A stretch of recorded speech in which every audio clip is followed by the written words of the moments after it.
we are looking at how to pronounce the name of this vegetable. We're going to be looking at how to say more interesting and often mispronounced food names as well. So make sure to stay tuned and consider subscribing for more learning. So, in English, this is said as Belgian Endive. Belgian Endive.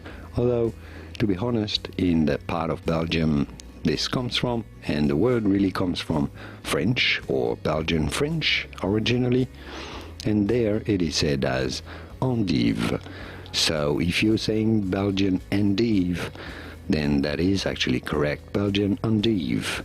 Or in English it is said normally as Belgian endive. Belgian endive. And now you know it all. Here are more videos on how to pronounce more interesting food names whose pronunciations aren't always obvious. I'll see you there to learn more. Thanks for watching.